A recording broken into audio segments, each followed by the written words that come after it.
Welcome back to this week's episode of Miller's Movers. A little bit different this week, a few less horses taking my eye in the handicap marks that have been released this Tuesday morning, but there was of course a bumper card at Cheltenham Trials Day, and unusually it actually perhaps was a Trials Day meeting. Very often I think it's poorly named because very few horses you see running and winning at Trials Day actually go on to the festival, but that might just be a bit different this year, so I thought it was certainly worth spending a bit of time looking at what happened there. And the opening race of the day was seen as a match-up between Sergino and Burdetts Road, both unbeaten, and it was Sergino that came out top and came out on top in really taking style. His jumping was pretty scrappy at Kempton. Nicky Henson had said they hadn't done an awful lot of schooling before that run. They've clearly gone to the schooling grounds, done plenty of work with his jumping because he jumped brilliantly in the main and jumped really well at the last, scooted away up the hill. I don't think Burdetts Road had too many excuses, really. I don't think he was at his best. But I've watched it back a couple of times trying to find out where he gave his race away. He was a bit keen through the mid part of the race, but he's been keen for most of his races before, and I think Sergino beat him fair and square. I certainly don't think Connections will be feeling that they can turn the form around. Maybe they can get a little bit closer.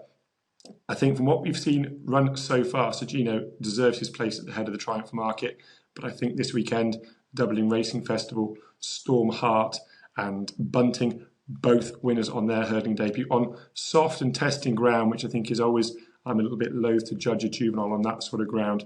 And of course, Salvatore Mundi, who arrived in Ireland with a big reputation, he's as yet unraced, I should say. They have their entries at the Dublin Racing Festival in the Spring Juvenile there. That's normally a key race and a good pointer to the Triumph Hurdle. So I'd be keen just to wait and see that unfold before making much of a decision on where I think the most likely winner of the Triumph Hurdle comes from. But Sergino, if you're holding a nice anti-post ticket about him, you are absolutely delighted this week heading into the Dublin Racing Festival. The next race was the one race of the day where I sort of gave myself a bit of a kick. I've been with Ginny's Destiny every start so far. Told you all about how jumping is so important and worth so much, and ignored my own advice and went against him off top weight, largely swayed by an interview I must admit that I saw with Paul Nicholls, where he pointed to the big weight and the fact that this was a quiet time of year for him building into the spring festivals. And I just sort of talked myself into the fact that this was perhaps a prep race for Ginny's Destiny. That might well be the case, but he won this and he won it handsomely off top weight in a competitive race, confirming form with horses that he'd already beaten before off disadvantaged terms. And again, it's his jumping that is just electric. He never misses a beat. He's made for Harry Cobden, stayed on well up the hill, did it on better ground this time as well. He seemed to good effect on soft ground last time. He's now up to a mark of 155, and that's £3 higher than the mark Stage Star carried into the Turners this time last year. To caveat that, I do think the Turners is a deeper race this year. Gaelic Warrior, Facile Vega, I suspect stepping up in trip into this Turners picture, and of course the Willie Mullins horses Factor File et al. Have all got to be sorted out amongst the novice chase division. So I think the Turners this year is a deeper race, but Ginny's Destiny is certainly a smart horse, and his jumping can be relied on and will get certainly plenty of horses into trouble. So he was the one I felt got away this weekend, and he certainly deserves his place in the Turners field, and he might well run above expectation. The Cotswold Chase was sadly marred by the loss of That's Alright Gino, which I have to admit took the shine off the Saturday for me. It was a horse I had a huge affection for. I was very hopeful that there was still more to come, and it's always very sad when a horse loses its life in that circumstance. But the race itself, is it a Gold Cup trial? Has it thrown up a Gold Cup contender? I don't really think so. Capodanno, I think, is probably more likely to go to the Grand National unless they've butchered his mark by winning this. But he was 24 lengths behind Galloping de Champs in the Savills Chase. Of course, he's perhaps taken a step forward for that run and appreciated Cheltenham and the better ground here. But the fact that he was able to comprehensively dismiss this field does point, I think, more to the lack of depth in the staying chase division in the open ranks in the British Isles. The Real Whacker, he ran a much better race than he did in the King George. He'll be, of course, suited by an extra furlong in the Gold Cup, but he was comfortably beaten here, and I don't think he's got any real legitimate claims of getting anywhere near the protagonist in the Gold Cup. Stairway Fay, he was interesting. He ran as a novice in this, and he'll certainly take plenty of benefit from this race, jumping a little bit of pace against more experienced horses. He got outpaced down the hill and stayed on. I've been dead against him for the Brown Advisory, the novice 3-mile chase at the festival up until now, and I'm still against him if I'm truthful, but perhaps less so than I was before. I think he did show a little bit more speed than I perhaps expected, and this experience is, as I said, going to be a huge advantage to him, for all that I think he might still bump into one that's just a little bit pacier down the hill and perhaps doesn't let him get back to them.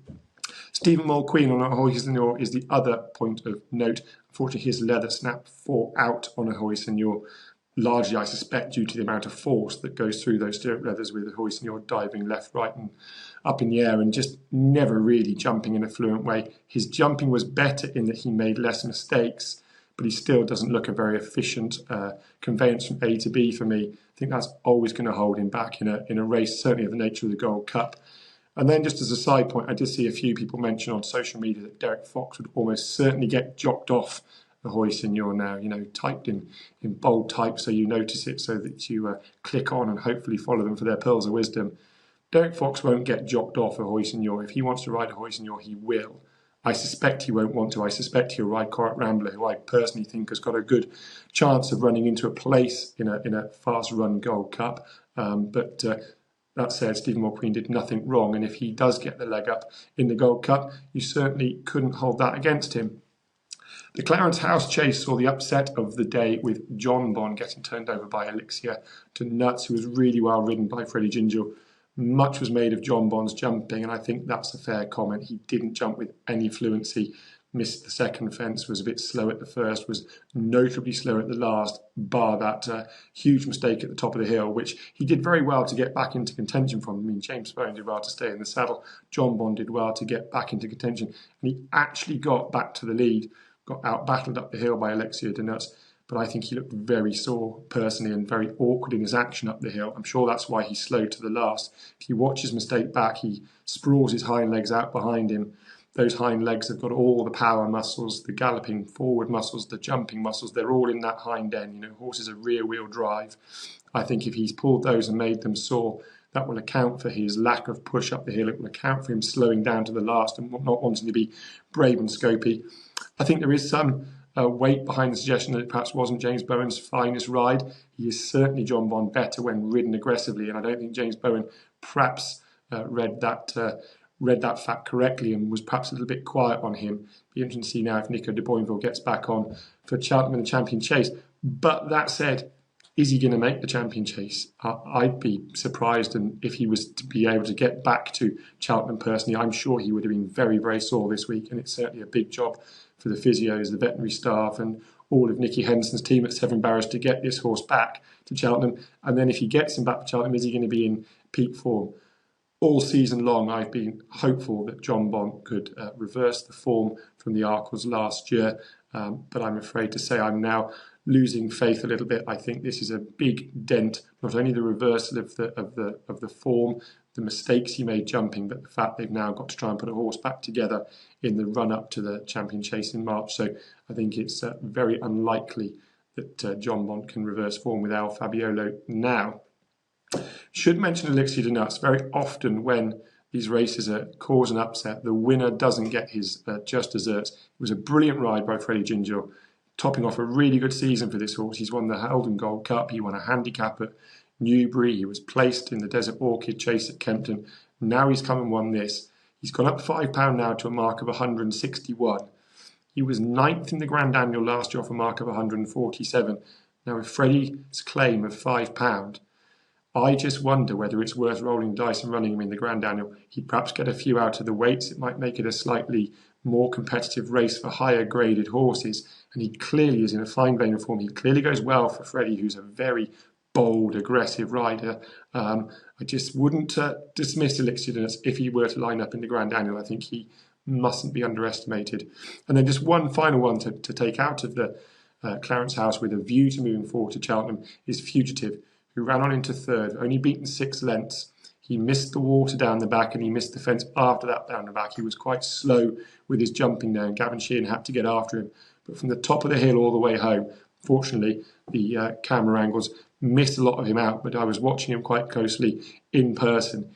He put in a huge finishing effort over that 2-mile trip on ground that was probably lively enough for him. Going back up to his preferred trip of 2.5 miles in the Ryanair, and the Ryanair is open now this year with the loss of Allaho last week. If the ground were to turn up soft, I wrote on Friday in the SBK piece that I did for them that I think he's a huge player in the Ryanair. That is only a more confident opinion after seeing what he did on Saturday. Still plenty of good prices out there. Soft ground Ryanair, and I think Fugitive will not be far away at all. The next race I want to talk about is the International Hurdle. Now, not so much with regards to the result and the performance, because I think if you had a pair of eyes and you watch a bit of racing, you don't need me to tell you that Lossiemouth was seriously impressive. She travelled very strongly, she jumped very slickly, and she quickened away from a decent enough field, not a vintage field, but a decent enough field in the manner of a very, very smart filly, which of course we know she is from her season last season. But the thing that struck me most was the condition of her in the paddock. Very often at this time of year, I think Willie Mullins' horses can look a little underwhelming in their coat, in their skin, because he doesn't clip them out fully. They can look a bit thick in their coat, a bit lackluster in the skin. But that was not the case with her. She had a lovely shine to her. She looked very healthy. And I took that as a notable sign before she went out onto track. And that proved to be with the way she ran. So she's clearly in good order. They've given her plenty of time coming into this tricky 5-year-old season when she's come out in novice company against the open horses. And it clearly has done her well. I think it's a shame that she's almost certainly going to go to the Mares' Hurdle. Rich Ritchie, her owner, is on record a number of times saying that for him it's about Cheltenham winners, and he's not particularly worried which race the victories come in at Cheltenham as long as they are at the Cheltenham Festival. He's not perhaps the size of owner that he once was, with the likes of Vateur and Forheen and Duvan and such like. And so I think it's very unlikely that she would go to the Champion Hurdle to take on Constitution Hill with that £7 mare's allowance. For all that £7 mare's allowance has served Rich Ritchie well in the past with Annie Power, Constitution Hill, of course, is a frightening prospect. And as a racing fan, I think we have to be realistic about what we want to see through a little bit of greed. But I think she would give Constitution Hill a serious race. I mean, we know that on all known forms, State Man cannot beat Constitution Hill, and he was Willie Mullins' #1 contender up until this. But I think we're dreaming. I think we have to get a little bit real. She'll go to the Mares' Hurdle. Let's hope she'll stay. I mean, she travelled very powerfully. It's not an absolute given that she would stay the Mares' trip of 2.5, but given how she finished her race off, I'd suggest it is a very strong likelihood, and she's got the gears to get plenty of good mares in trouble. So that was the International Hurdle. The next race that was a trial for the Cheltenham Festival was the Cleve, which is a brilliant race. Tom Collins getting it right with Noble Yates, narrowly beating my selection, Paisley Park. I managed to avoid Tom at Cheltenham, so he didn't get a chance to rub that in. But it was a great race, but it would be very disappointing if those two protagonists, Noble Yates and Paisley Park, are fighting out the finish to the Stayers' Hurdle. It is a division that is desperate for new blood. I would like to think the likes of Crambo, for example, might just have younger legs and a better engine than Noble Yates and Paisley Park. But it was a great race on the day, but I don't see it having an impact on the Stayers' Hurdle come March. And then the final race just to talk about was Gidley Park, who I put up as my confident nap, as did Tom Collins actually on the SBK betting podcast. Was not quite as plain sailing as I hoped it would be. Nothing really wanted to go on. Well, actually the horse that wanted to go on made a bad mistake at the first hurdle and left Gidley Park in front with Johnny Burke. I'm not sure that was the plan heading out. Had to cut out his own running. The pace was fairly modest, and it did turn into a bit of a dash for home up the hill. I think it's to his credit that he was able to get the job done in a race that wouldn't be run to suit. He's a strong, travelling, powerful horse, certainly not a horse that you'd be thinking about coming back in trip and therefore being suited by the sprint this turned into. With regards to the Bearing Bingham, what was the Ballymore, I think he's still got a great chance. I'm not sure I've gone any harder on my opinion of him, but I do think of the novice races at the moment, with Willie Mullins still trying to sort out his plethora of novices, it does look an open novice contest at the moment, the Bearing Bingham over the 2.5 mile trip.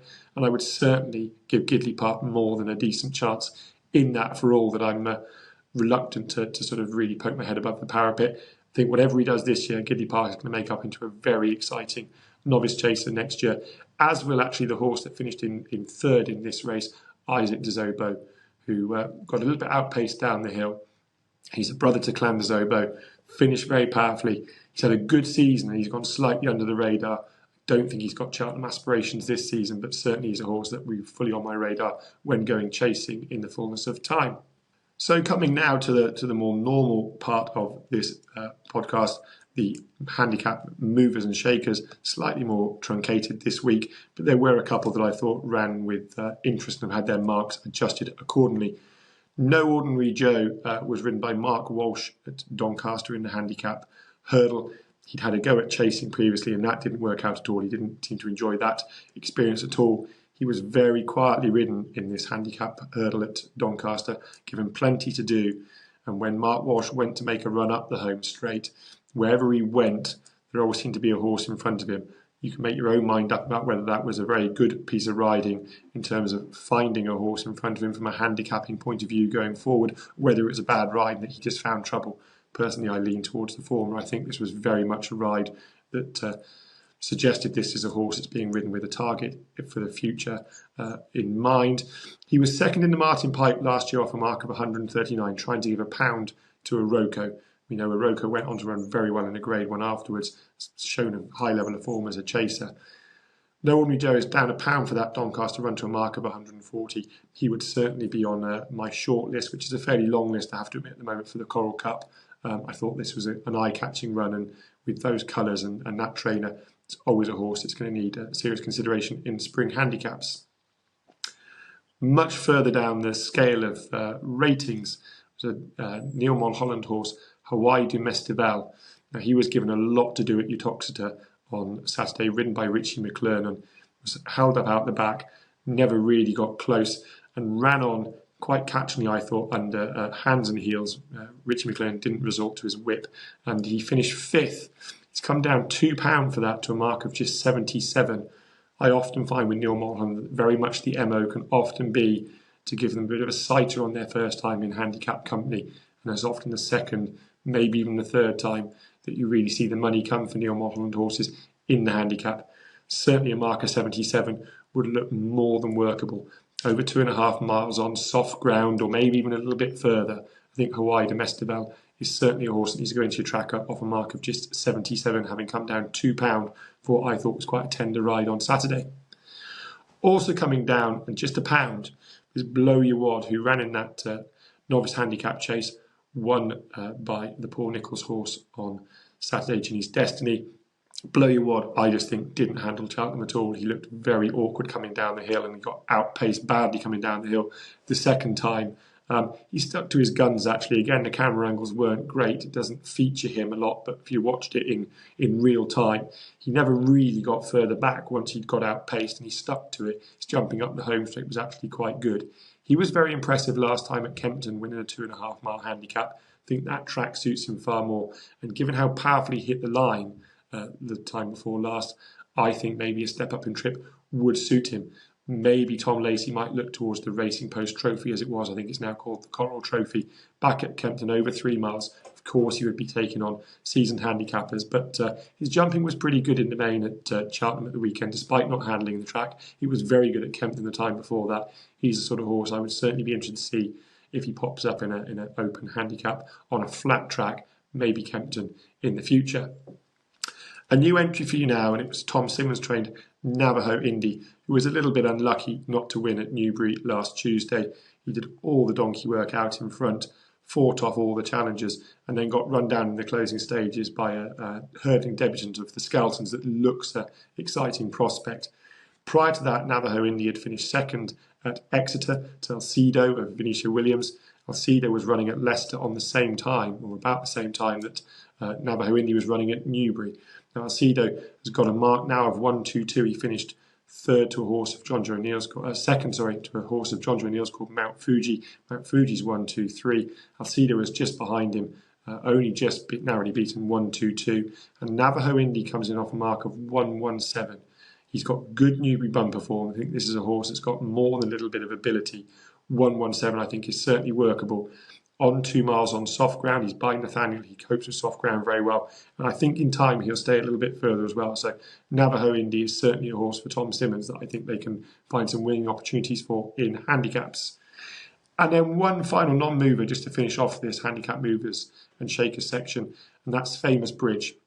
He ran in the Great Yorkshire Chase at Doncaster at the weekend. I was staggered to see him sent off joint favourite. I have to admit, for all of his ability, he'd have been one of the first off my list for that race, given that the ground was certainly riding on the lively side. This is a horse that needs soft ground.